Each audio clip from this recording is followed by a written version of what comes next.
everyone. Thank you for coming. Thank you for taking the time to come to our final session. Tonight's session is called Beyond High School via Parent University. So some of the topics that we're going to discuss, they're going to be importance of college education. Why is it important to prepare for college? What are the options? And then financial aid planning for college. Because as you know, for universities, it's very expensive. It's not cheap. What steps should you be taking to ensure higher education for your child? What do you should be doing as a parent? Go to all the meetings. Okay, attending all the meetings, great. Maybe adults. Okay, oriented them, okay, because it's for their future, nice. Higher education. High expectations are great. Good. Okay, so preparing for college. There's several things that students and parents need to be aware of. It's the type of courses that they need to take, especially in the science and math and English. They're really important in order for students to be successful in college. In addition, not only are the courses very important, but also their GPA. The better the GPA that students have, the better opportunities they have to get into university. The lower the GPA, that means that they have to do very well on the SATs and ACTs.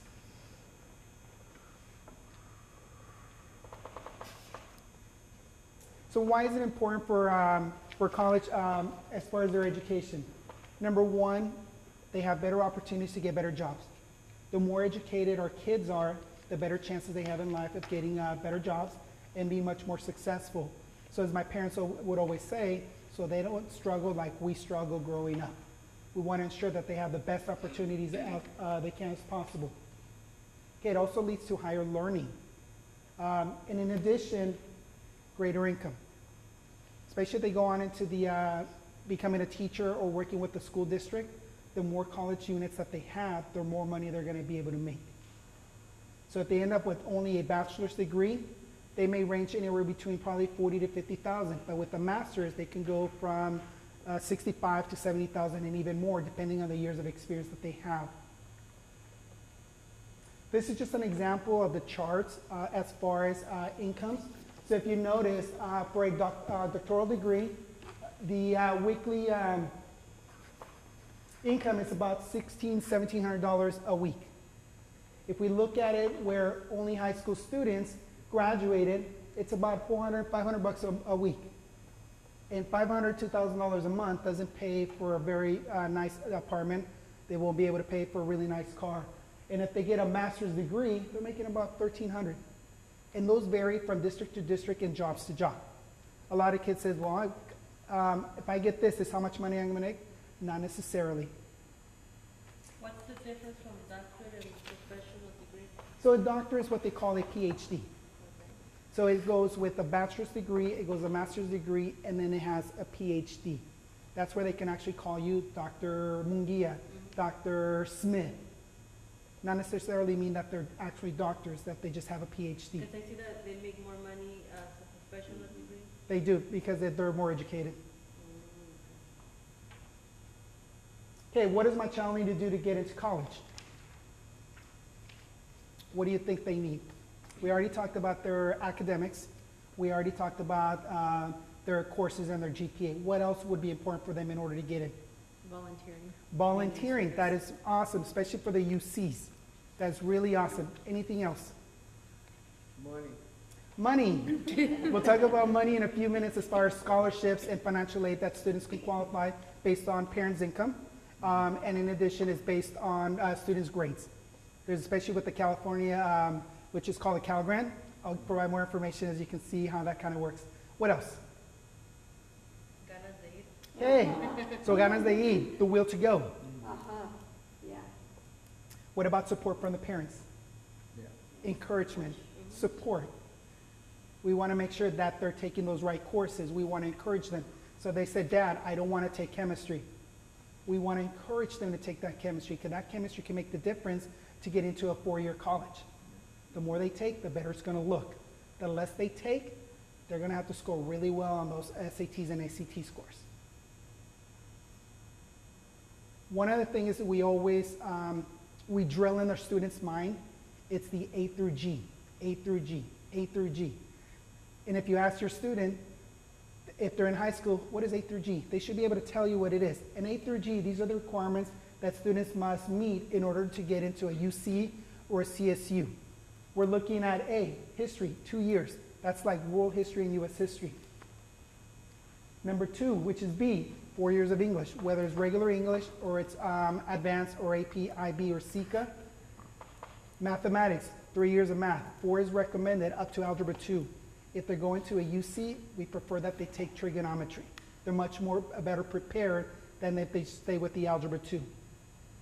Laboratory science, that is 2 years. That's like chemistry, physics, biology, anatomy, environmental science. Those are a few of the courses that are offered. Language other than English, 2 years. French, Mandarin, Spanish. They can't take 1 year of French and then another year of Mandarin and say, okay, there's my 2 years. They have to be within the same year. Universities will highly encourage them to take that third year because it looks great. If they take 2 years and you take 3 and there's only one spot available, who's going to get in? The person that took that third year.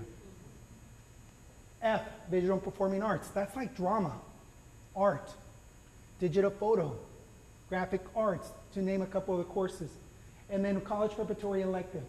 What they consider a college preparatory elective is what they take beyond what is required, especially categories B, C, D, and E. If they take 4 years of science, that actually counts, that fourth year counts as their G elective. And it looks great, so we want to make sure that they take as many years. At Intercom High School, we're encouraging all our students to take 4 years of math, 4 years of science, and a minimum of 3 years of a world language. And a lot of kids goes, why? Those students that take more math, more science, they do better on their placement tests. Those students that take it up to their junior year of math or a science, they have a tendency to score low. So now they're taking remedial classes. We don't want our students to take remedial classes right into college. We want to make sure that they're very well prepared and they're taking those English 300 courses. I have a question. Yes. What if a student has, like, let's say Spanish for native speakers? Does his counselor said that that's worth for 2 years of Spanish? Yes, But if he wants to go to the university, he has to take a second year of Spanish? Or? no, so that counts as 2 years. We would encourage them if the school offers the native speakers 2, have them take the native speakers 2. From the native speakers 2, they can actually go into AP. They can take the AP Spanish language or the AP Spanish literature. And if they take that AP courses, and they take the exam and they pass it with a 3 or better, they're actually earning free college units. So your child could potentially come out of high school with 6 to 9 college units that are transferable to major universities. That's half a semester that you don't have to pay for. And we mentioned a question about money. The more money you save, the better it is. Any other questions regarding the, yes? So with the math, so 3 years required for math, with the new math that's coming up, the integrated math, how is that gonna play into the kids with, you know, like, right now my daughter will be going into, what is it called again? Calculus. Yes. So, but we want her to go to the ARC campus Mhm. to take the class because she'll get college credit. Right. And anyways, how is that gonna change from taking, you know, going to a calculus class versus now it's gonna be like an integrated math, like? Yes. So that most of the high schools that are offering the integrated math courses, they're already in communication with the universities. That even if our child starts in Algebra 1 right now and then next year end up taking Math Level 2, they're still going to count that. They pretty much, it almost looks like it's geometry, even though it's not. So integrated math 2 looks like geometry. It's like geometry. Okay, so the highest is 3? The highest is 3, but so far right now we're only in 1 and 2. And then from there they kind of jump into Algebra 2 as everything's still being in transition with the district. So they're still bringing in new courses once they get approved by But UCCCSU. this is federal though, this is like state, this is countrywide, right? So, Not necessarily, because there's a lot of districts that still have the traditional Algebra 1, Geometry Algebra 2. okay. So how is that gonna affect the university that they don't recognize integrated math? They will recognize it. It's been approved. Okay, So all universities have already approved the integrated Math 1 and Math 2. okay. So yeah, it's confusing. It is confusing. We're still learning ourselves as well, the way it works. I and think we've it's gonna had some affect us training. more with our second child, not our first, because Yeah. she's gonna be done here next year with math. Just like your child, my child's going to be affected as well, because she's going to be going to integrated math level 2, going Yeah. from algebra 1 to integrated math level 2. And what grade? She's an 8th grader here at Gateways. Yeah, that's so with my son too, Mm-hmm. so I don't know what math he's gonna go to next year. If your son is in algebra 1 right now, they're still doing integrated math 1 combination, so they go on to math level 2, Okay. which is the integrated math. Which would be geometry. Correct. But it's called integrated math 2. Yeah. So if they're taking which math class? So if they're in algebra 1 right now, or Yeah, he's an algebra. math level 1, in other words, integrated math, they're going to go to integrated math level 2, or math 2. It's just like 1 and 2. Okay. Yeah, it does get complicated. That's Any other gonna be, questions? so that's gonna be weird, because then that's 3 years of math, so the first, if they go into their first year of high school at 2, second year of high school, they'll finish 3, Correct. then we'll be in the same boat where I wonder if he'll have to leave campus to take an AP course too, to get the credit. I wonder Well, how we that's also, they gonna work won't out. necessarily, colleges, especially ARC, won't allow them to take it if the course is offered on our campus. So for example, if they integrated math level 2, they're going to be going to algebra 2 or statistics or pre-cal. And then their senior year, then if they can opt to take that course at ARC. But they will encourage for them to take it on campus first, Yeah. because they have to take that placement exam. Mhm. In that placement exam, they have to score in that level in order for them to take it. Yeah. That's what we're trying to do right now. Mhm. Yeah, it gets confusing. We have a lot of fun with it. Yes. And we're still learning as well, because it is a learning curve with the new math system in place. Okay, thank you. Okay, getting students involved, as you mentioned, with community service. It is very important, especially for the UCs. Not only is community service going to be important, but they're going to start requesting letters of recommendation. With the new system in place, they would have to get a letter of recommendation, whether it's from a teacher or a counselor or somebody in the community. Leadership positions is very important, whether they're part of link crew, whether they're part of leadership and they're ASB president. That's going to be really important for them as well. Sports. If they play sports, they're going to be able to put that on their application that they played a varsity soccer for 2 years or cheerleading for 3 years. They can put on there. They just have to know how many hours they did a week for how many weeks. And they have to be able to document it. Same thing with the community service. If they're doing volunteer work to begin with, at the end of every 6 months, I would recommend that you ask, or your child ask, the company that they're volunteering for a letter that says, Johnny Smith volunteered at the Boys and Girls Club for 24 hours during the period of January 1st through June 1st. That is documentation. Questions? Mine was about the leadership positions, because I know they have leadership in the school, right? Yes. But if it was like, because it says clubs, so if it was any club, like let's say it's the sewing club, Mhm. can your child run in a leadership position of Yes. the sewing club? Like treasurer or vice president, yes. Okay. So they offer positions there as well. And how long should they do that? Like the last 2 years of high school, or? We recommend, along with the universities, it is recommended that they do right around 20 to 30 hours every year. So they don't want to do everything their last 2 years, because then they're looking at, oh, this individual is not a well-rounded student because they decided to do everything the last 2 years. So could those leadership positions be outside of school? Yes, they can be in church, they can be in the community, wherever it may be. They just have to be documented. Okay. Okay, and as I mentioned, church, hospitals, those are places that students can volunteer. A lot of our kids volunteer at the animal shelter, the homeless shelter. Along with some of our staff, we have one of our English teachers that actually makes peanut butter and jelly sandwiches every single Saturday and then takes them out to the street and gives them to the homeless. Part-time job, if they work, that's also part of their, of students getting involved. They're involved in their community. So they can work and they can document it that they work for Safeway 20 hours a week for 48 weeks. Another component for students to get into major universities is exams. They have to take exams. The higher the GPA is, the lower their scores could be for the SATs and ACTs. So for example, Natomas Unified School District, for all sophomores, they pay for the PSAT. So students take it for free. And the PSAT is just a practical exam that it gives the parents and the students an idea where they would be if it was an actual SAT scores. But it also allows them to, and the parents to see where are their weaknesses. Where are they struggling so they can get additional support. And in addition, if they do well, they can qualify for a scholarship through the PSAT. Another one is the SAT. This is normally offered for their senior year because the district also pays for the ACT their junior year. So the entire district for all the juniors, they will pay for it as well. They want to make sure that they take it in the spring of their junior year. What, say that?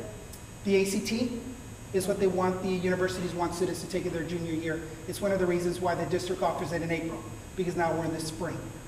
The College Board and the university are assuming that all this information, they're already learned it by the time they get into their second semester of their junior year.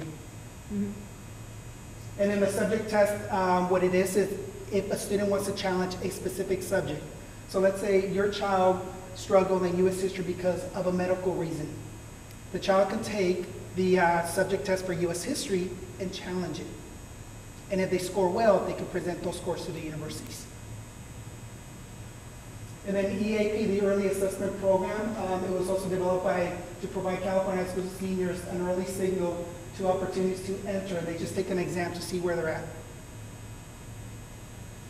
Questions about college entrance exams? Yes.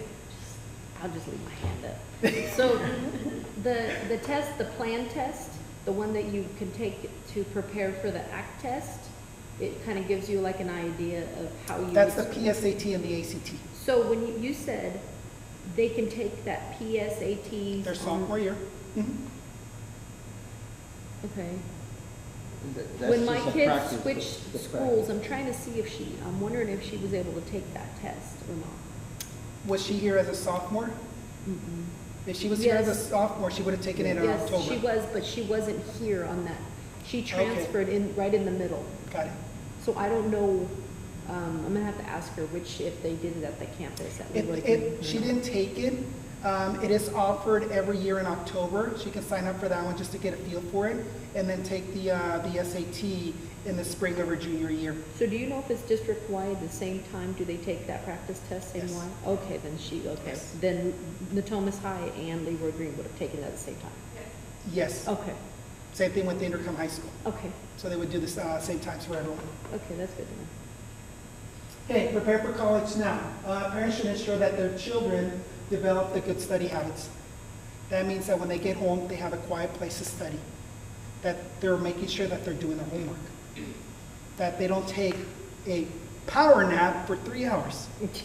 Because we have students that will go to the library and they will take a power nap for 3 hours. It's like, whoa, no. It's supposed to be 20 to 30 minutes and they get refreshed and then continue working on there. Take the appropriate classes. We talked about A through G.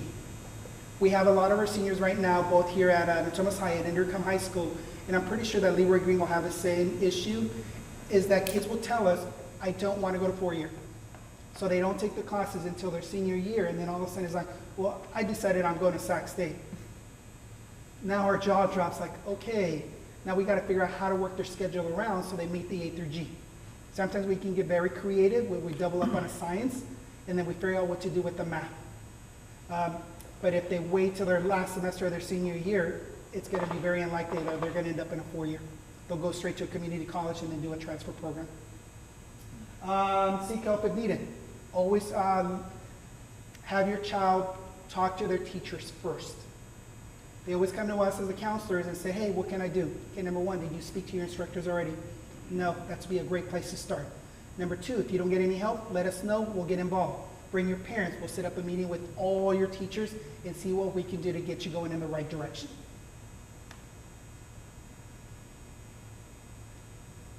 The biggest one is take those college tours. They're free. Contact Sac State, take that college tour for free. See what the school is like, see if the student likes the environment. If they don't like the environment, they don't feel safe, comfortable, why go to Sac State? But also check that they offer the major that they want to study. So if they don't offer kinesiology, maybe they shouldn't go to Sac State, but they do offer it there. Any questions about this slide? Oh, I'm looking all the way around. My child is prepared for college, now what? Okay, so this is how the options as far as what the path that students take. A lot of our students, and right around 60% or more, they'll start off at a community college and then they'll do a transfer program for various reasons. Number one, they didn't meet the A through G. The second thing is they're not mentally prepared to start straight into a 4-year. Or it could be a financial situation with the parents. And we'll talk about scholarships and financial aid in a few minutes as well. From there, they'll transfer 2 to 3 years at a community college, they'll transfer into university. When they do the transfers, a lot of students they assume and they think, well, I'm starting in as a freshman again. No. That's why when you meet with your counselors at ARC or Sacramento City College, Consumnes, wherever they may be, they'll give them a list of the courses and the path that they're going to take. All those courses will be transferred over to the university, so they come in as a junior. Now they only have 2 to 3 years left to get their bachelor's degree. From there, they can actually go to graduate school, get their master's degree and a PhD. It took me 7.5 years to get my bachelor's, but I majored in criminal justice, so the courses were hard to get. So I took a lot of tennis, a lot of weightlifting, some swimming classes. I'm like, oh, in order to get the 12 units where I can qualify for financial aid. But when I finally finished, it only took me 1.5 years to finish my master's. Because a master's is only half the units as a bachelor's degree. 60 units compared to 120. I go, okay, 2 more years, let's do it. So it was fun. I just don't want to get my PhD because I don't want to write. And this is some of the other options for, as I mentioned, for higher education. Most kids will start off at a community college and then transfer to a 4-year, whether it's a CSU, whether it's a UC. Others will go straight into a 4-year, whether it's Berkeley, Davis, Sacramento, Fresno, Chico, and then other students will start at private schools. Most of the kids that start at private school, these are kids probably that have 4.0 and above. They're really excelling in school, they're excelling in sports, or they get that nice sports scholarship or academic scholarship. We do have students, that decide that school is not for them. Then they come in and meet with the counselor and say, what are my options? What do I do? There are options out there for them. We talk about vocational trade schools for them. They want to become a mechanic, they can go to UTI. They can major in diesel mechanic, working on cars. They can go to Le Cordon Bleu, but I believe they're closing down if they want to become a chef or something in that area. Federico's, if they want to learn how to do hair, makeup, cosmetology. And we talk to kids. Sacramento City College has a really great cosmetology program, very cheap, compared to Federico's or one of the other programs. So if they're interested, it's a great place to start. Their fashion decide with FITM, the Art Institute. If they just want to figure out how to make games, they want to continue learning how to draw, that is a great place for them to start. Dental assistant, doctor's assistant. So there's a lot of programs that are available for them. Both Sacramento City College also has a great nursing program, very competitive, and they don't always get in the first time, but again, it's cheap. But it leads them to a nursing, whether they want to become registered nurse, living nurse, or whatever it may be. Okay, questions about vocational trade schools? I believe you had your hand up prior to starting. Hopefully I'm answering all your questions. So are those more expensive than community colleges? These are a lot more expensive, especially when they go to like Federico's.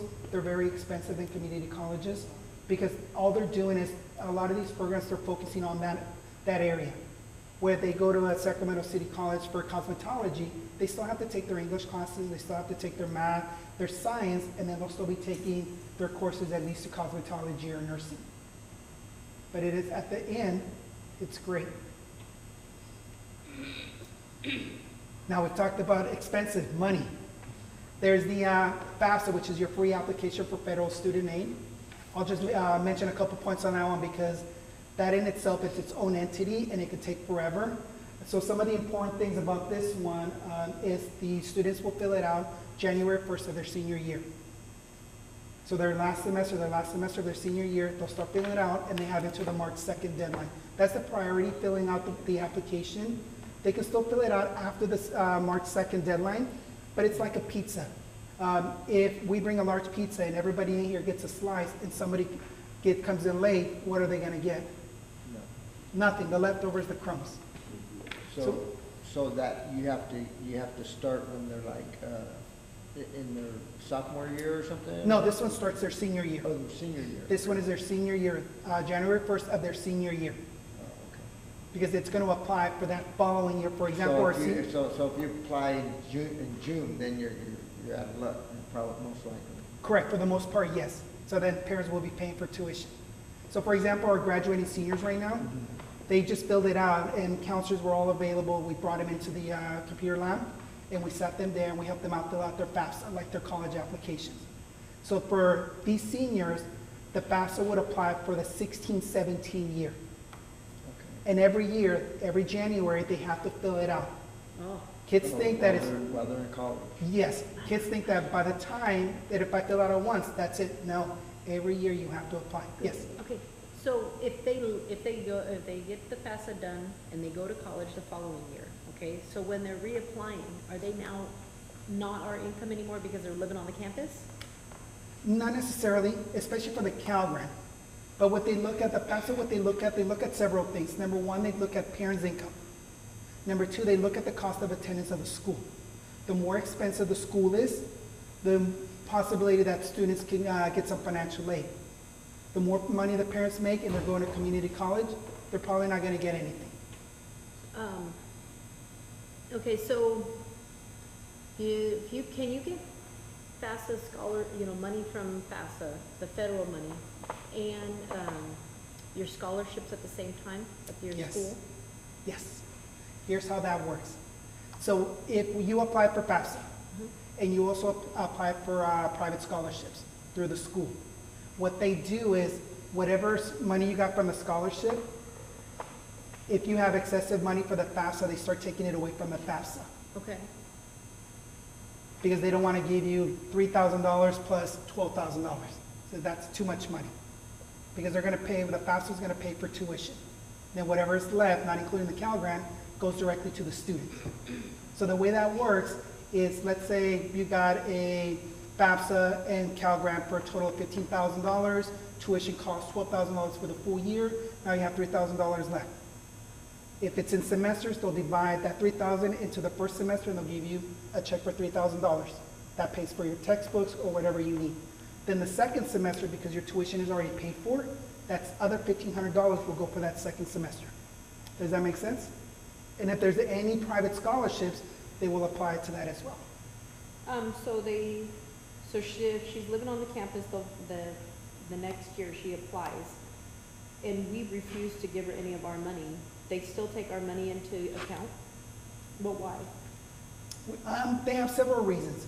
The way they look at it is in order for students not to provide parents information, several things that need to happen. Number one, they have to be a foster youth. Number two, the student, there has to be a major reason why. Let's say the child hasn't had contact with the parent for 5 years. Okay. They've been abandoned, per se. If the school can provide evidence through a letter that there's no communication, then they'll make the student independent. Then parents' information will not be required. The other part is if the child ends up being married or they have a child. But they're 18. They still require parents' information, I believe, until they're Yeah, 25. that's because too also, there's a lot of things that just because they're 18, but if they're going to school, we qualify for different things too. Correct. So, but anyways, I wanted to ask a question, and I want to be clear on my income. Now, you're saying that if there's a more expensive school, let's say I make 80,000 a year, Correct. okay? On this cheaper school, Let's say I ARC, won't- yeah, like ARC, Okay. or let's just say Sac State. $6,000 a year. Okay, let's say we go, and I make 80,000, and that's too, they say that's a lot, so, to them, that's a lot. Well, but if they want to go to Stanford, now will I qualify? There's a possibility that you could. Now, Stanford will Okay. have a different criteria as far as Exactly, calculating that my information. income is, to them, to qualify for that school, my income's really low. Correct, because now you're looking at Stanford being $24,000, $30,000 a year. Yeah. So it's Now, will totally they take different. into account the multiple children that you're having in college? Yes, yes. They You get an definitely extra child bonus? do.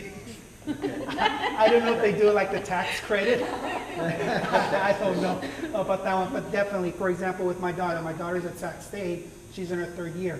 Because my income is similar to yours, Right. she didn't qualify even for a Cal Grant because my income was too high. But yet, it wasn't enough to pay for her tuition, so now they're getting student loans. And as a Right. parent, we're paying for those because it's a very low interest rate. Does that make sense? And like I said, FAFSA, we can go on forever. But that is if you don't get scholarships because of having good grades. If they have good grades, there's a chance that they're gonna get scholarships if they apply for it. Through 90% of through- scholarships go unclaimed. Through the schools itself Mhm. that they're applying for. Yes, the schools will offer you, especially at the UC level, they will offer you, when you fill out that application for UC Davis, there's questions on there. Would you want to apply for a scholarship? Yes. Then there's so many categories. There's academic category, there's volunteer category, there's major category, there's first child category going to college. So there's several ones. And what they do is, towards the end, they offer a student the list of the scholarships that they can apply for. And of course, they're competing with many students. So it's not a guarantee that they're going to get Is it. that pie again? Yeah, bunch of pots. It's like the Cal Grant. Cal Grant, for a family of 2, mom and dad cannot exceed $81,000 if they have a GPA of 3.0 to 4.0. Family of 6 or more, they cannot exceed $104,000. Okay, so if the kids have a 4.0 and better, and what? They don't want the 4.0, they want 3.0 to 4.0. If they go over a 4.0, so let's say I calculate your daughter's GPA and she has a 4.2. Okay, I'm going to take off the 0.2 and just leave it at a 4.0. okay. And then, And then from there, so once we submit that to the to the Student Aid Commission for CSAC, CSAC then will wait until they fill out the FAFSA, confirm that the income is correct, and if it's correct and they're below the threshold, then they will offer them that Cal Grant. So FAFSA has 2 parts. so there's like a part that if you have good grades, you can't Yes. get a Cal Grant. Yes, so FAFSA has 2 parts. It's got a FAFSA, which is the big pot of money. And we'll talk about that here in a second. I vote Bernie Sanders. So we have 2 pots, 2 pots of gold. The FAFSA is the big one. The Cal Grant is the smaller one. If they fill out the FAFSA but they don't do a Cal Grant, they're not getting a Cal Grant.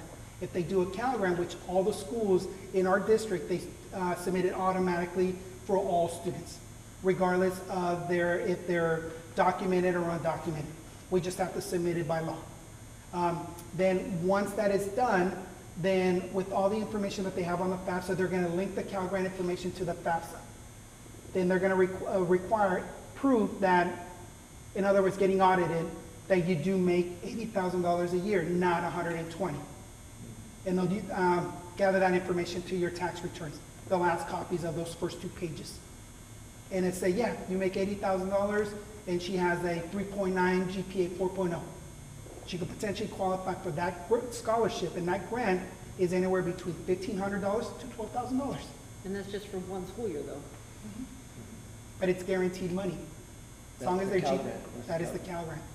As long as you meet the income criteria then and the you FAFSA have is the a whole grades. different thing too. Yes, yes. We just need a whole meeting just for this. And all counselors here in Natomas and Intercom, we ensure that all our students fill out the FAFSA, like their college applications, and then we support the district office in ensuring that all GPAs are submitted for the Cal Grant. And then they can go on to CSAC, create an account through My Students Web Grants, and then they can view when the application was turned in, when it was processed, and whether or not they qualify for a Cal Grant. They don't automatically get the Cal Grant awarded until they've actually graduated. The schools have to provide proof that they graduated, and all we do is submit it to them and says they've already graduated. So, but if they go over that 4.0, then it's like they're being, They're in a way, yes, but what they want to see is a GPA which is unweighted. Unweighted, they'll never go over a 4.0. what does Weighted that just mean, basically, unweighted? What does that mean? so the difference between weighted and unweighted is if you're taking an AP class, now the GPA becomes out of 5 points. But unweighted, it's still a 4. So an A is a 4, a B is a 3, a C is a 2, a D is a 1, and an F is a 0. So they only calculate it up to a 4.0. So they'll never go over because they don't want the weighted GPA, they want the unweighted GPA. And because people who have above 4.0 could get an academic scholarship. They can still get it, but they don't want to see, unless our GPA is based on a 5.0 scale, then we can submit over a 4.0, which is eventually going to happen because now we're IB. So Intercom is now considered an IB school, so we have students with a 4.37 GPA. But we'll still put it at a 4.0 until they tell us otherwise.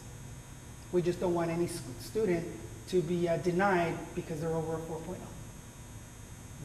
Yeah, it makes no sense, but we go to the CSAC conferences, and that's what they tell us. So do on a they do 4.0. that here at Natomas also? It's Natomas and everywhere. It's everywhere, whether they it's at won't- Libra Green.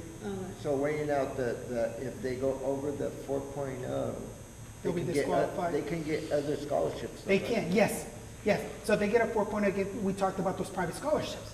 Yeah, the private scholarships, which you gotta weigh whether the Cal Grant is worth staying down there or. We submit in both at a 4.0, but they can still submit a private scholarship over a 4.0. And they can Oh. potentially get both. Okay. Does that make sense? They can Yeah. potentially get the Cal Grant Yes. and the, oh, Yes. okay, the private, oh. Uh-huh. Because they're That private sounds school. better, I mean, it Yeah. didn't make It no does. sense, it's like, And that's what I said, that this could go on and on, because there's so many small little things that are part of the FAFSA that gets very confusing. And a FAFSA presentation will take about 2 hours to do it completely from beginning to end. right, We're trying to condense this within an hour. Does that make sense? yeah. Any other questions? I'm not.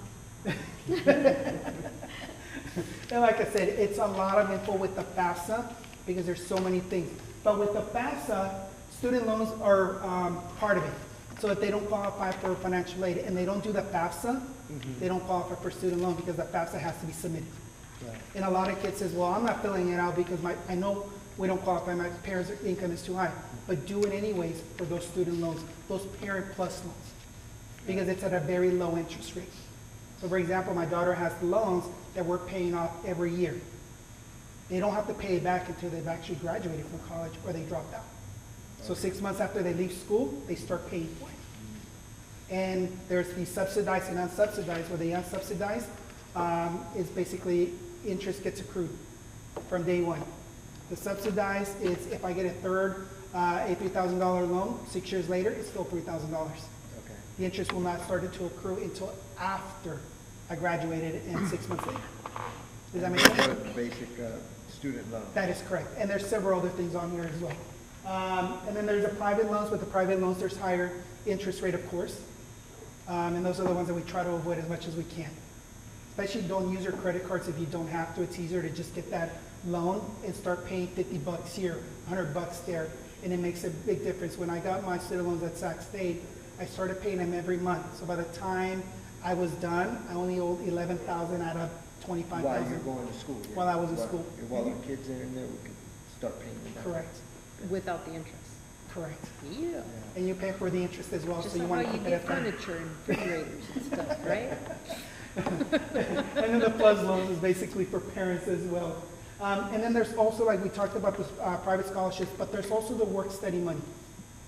The way the work-study money works is that if you worked on campus and you were offered work-study money for $10,000, but you worked off campus working at McDonald's, Through work study money, it's not considered what they call earned income. So it does not affect your financial aid, where yours will, because it's not work study, it's not through the school or off campus, that it's affiliated with the school. So that's gonna say, that 10,000, I said, okay, you earn that much money, now we're gonna take some money away from you. That's why it's so hard to get a job on the campus. It is very difficult. I was very lucky that I worked at Sac State in the library for 9 years. Oh, you know, if you have a previous experience at a library, it could probably help you get a job at the library on the campus. Yeah. My kids have been volunteering in the library forever. And last I checked, my older brother and I, because we both worked there as we went through Sac State and got our masters, as you enter, I think it's the media room, Huh? there's a plaque on there. It has our Got your names name on on there. there? Well, it's got our names on there for the most hours worked at the library. Is that the central library? The one at Sac State. Yeah. Oh, okay, Mhm. okay. So it's got a little plaque that says Adam Munguia so many hours and Luis Munguia for so many hours. So we're like, yeah, we got a cup. I don't know what happened to my cup though. So that's what work study is. So anytime you fill out the FAFSA, please check yes on work study money, because they do offer a bunch of positions on campus. And a lot of the times, if you go talk to them, they say, you know what, the pub is offering a position right now, go. They'll put a recommendation in there for you. Okay, is the students undocumented, can they go to college? Yes, they can. Especially now with the California DREAM Act and AB 540. So all undocumented students, as long as they meet a specific criteria, they can go on to a 4-year and pay regular tuition like everybody else. So instead of paying out-of-state tuition, that could be 3, 4, 5, 6 times more than a regular student, they'll be paying $6,000 like anybody else at Sac State, $12,000, whatever it may be at UC Davis. Okay, with AB 540, which was established, this is the law that was put into place on October 12th of 2001. And what it is, it again allows, if they meet specific criteria, to pay in-state tuition. Unless they've only been here for maybe 1 or 2 years, then they may not qualify for that. They have to have graduated from a California school system. For those students that are undocumented, if they go on to the California DREAM Act, which is csac.ca.gov, and then go under where it says California DREAM Act, they can actually pay for, fill out their application. And what happens is they can also qualify for grants and scholarships as well. Where in the past, prior to 2011, you were out of luck, parents would have to pay for it. Now everybody gets an opportunity to go to school and pay the same price. Okay, AB 130 was signed in July. This is for undocumented students that have access to over $88 million for university scholarships. They could also qualify for a Cal Grant as well. Okay, final message so far. Any other questions so far regarding this? And as I mentioned, the FAFSA is condensed into a small component because it is huge. There's so many parts to it as far as what information do I need to fill it out, social security numbers, bank account numbers, and so forth. So we're just going to kind of skip that one on there. The question is, who is the student's primary teacher? You as a parent. We support you to making sure that they're taking everything that they can to be successful. And that's one of the reasons why we meet with parents a lot. The other thing is going to college takes planning. You've got to start planning as early as middle school or even as elementary. So if your child says, I want to become a doctor, great. What can we do to support them? I hear a lot of parents in my office when my kid goes, I want to go to cosmetology. No, you're going to go to law school, but I don't want to do law school. I want to do cosmetology. So we want to make sure that we support our kids as best as we can on there. And then the other part is making sure that we adopt a general strategy and become aware of the resources that are available. The library, whether it's here in South Natomas or North Natomas, they have an SAT course that students can take that can help them prep for the SAT. We also provide them with study booklets that they can use to review and study. Same thing with the PSAT. They have books and books on the PSATs, SATs that they can study along. And then meet with the counselor, child's counselor and teacher, and inform them of their goals. With the new system with Infinite Campus, we're going to be able to do that. We're going to be able to plan 6 years of their of school. middle school, and high school. So every year as a parent, you'll have access to that tool pretty soon. You can look at it and see, okay, is my child on the right track? Okay, my child took Algebra 1, now they're going to Algebra 2, or in this case, Integrated Math Level 1, Integrated Math Level 2, Algebra 2, Trigonometry, Calculus, and so forth. So we want to make sure that they're doing everything, especially with their volunteer work. We want to start them in 9th grade and not wait till their junior and senior year on that. Any questions about this part? We're okay so far? We're still awake? Okay, all students have the potential to attend college, and I said it starts now. We don't want to wait till the last minute to get them started and plan for them. There's a lot of options for them, whether they want to go to community college, four-year college, whether they want to go into vocational, technical, or trade schools, and then make sure that they're taking the right classes to get into college. Don't wait until their senior year, like some of my seniors right now. It says, hey, I want to go to Sac State, but I'm missing chemistry and I'm missing biology. Oh, double up on science. But I'm only taking Algebra 1 right now. Oh, now we're in trouble because we can't double up on math. It's pretty difficult. And then strategies to reach the goals for college education is academic preparation, economic preparation. One of the things that I started with my youngest daughter, because I didn't think about it until it was too late, I started an account for my daughter that every month between me and my wife will put in $200. By the time she graduates from high school, she should have about $15,000 in the bank for her to pay for tuition if she needs it. It's a nice way to start, and that's going to help avoid additional student loans for her. The other thing is character preparation and motivation.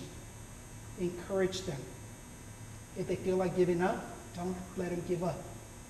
Keep supporting them. Say, yes, you can. It's like they say, si se puede. Cesar Chavez. We always want to make sure that they can do what they can. We want to be there for them. So how can you support your child? Based on the information that we shared you in the 1 hour that we've been here, what do you think it's going to be your role from this day forward? Motivation. Okay, motivation. Support. It's always talking. Talking is great. Communication is the biggest thing. Because there's a lot of the times that there's no communication between the parents and the student. Because there's no trust, there's no respect between them. It's like with my daughter. My daughter said, Dad, I'm taking environmental science. Great, what is it about? And then she'll tell me. Yeah. And I'm like, awesome. Now repeat that again. What was it about? Now what are you going to do with it? So they always she wants to have a goal as what she's going to do with that. Hopefully she says I end up working with the EPA, Environmental Protection Agency. I'm like, great, great. My little one, I don't know, I think she's going to become an attorney. She's very vocal. She's like, Dad, you didn't do this. What? Then she provides evidence. What? Stop. Go to your room. Any other words? I know your head's kind of spinning right now with so many possible questions. My thing is, I got the questions about, of course, is the scholarships and stuff, Yes. more about the money, but, you know, like that can go on and on. But I think they need to have some kind of entity for us, Natomas parents, that will talk to us before we get to the last minute of Yeah, going, and that's now the, what? and that's the beauty with parent universities, that they've actually started working on that Oh, to yeah, get the Lisette knows, I parents. would call it a, And over at Intercom High School, we always have a financial aid night for the parents that we bring in representatives from UC Davis. when is that? We usually do it in January. This year we weren't able to do it because there was so much going on. And if not, I always do the presentation as I start from scratch, telling you step by step. So by the time you get out of there, you know more than I do. When are we gonna do that? We normally do it in like I said, in January, and then there's also Cash for College that I think they just had here in February. Cash Yeah, for College that is. was the one that I called you that I, Mhm. So there's a lot of representatives from the senator's office that come in and they help out. There's a lot of experts. There's experts when it comes to undocumented students. They come in, they help out, fill out the FAFSA, they are able to answer any questions. So there's a lot of volunteer work. The last one that we did, I think it was last year at Thomas High, at Intercom, we had over 120 parents. we couldn't squeeze them all in. The year before that, only 30 showed up. And as you can see, we talked to the parents, and I know they're always very busy. So any other comments, last word, what did you guys think regarding the information? Too much information, it could have been more, confused. What do you think? It was pretty good. Okay. Kind of went through, It's For all as good. much time as you Good have, information. Yeah, considering the time and to make sure that you guys leave here at the right time. Yeah. But I'll be here right afterwards if you have additional questions that I can clarify even more beyond what I've already done. You still got the karate classes? Yes, I do. Changing the subject a little bit. Any other comments as far as your last word? Well, I want to thank everyone for coming, especially for Lisette for putting this together. We hope that we continue next year and even throughout the semester to provide you with more information. But I know that Parent University provides a lot of those workshops throughout the year. They just keep being in contact with her and also listening to the voicemails. There's a lot of phone calls that go out. It goes, good afternoon, this is Lisa Mijares from Parent Universities, and she gives out information. A lot of the parents will say, well, it doesn't apply to me, and they hang up. I'm like, really?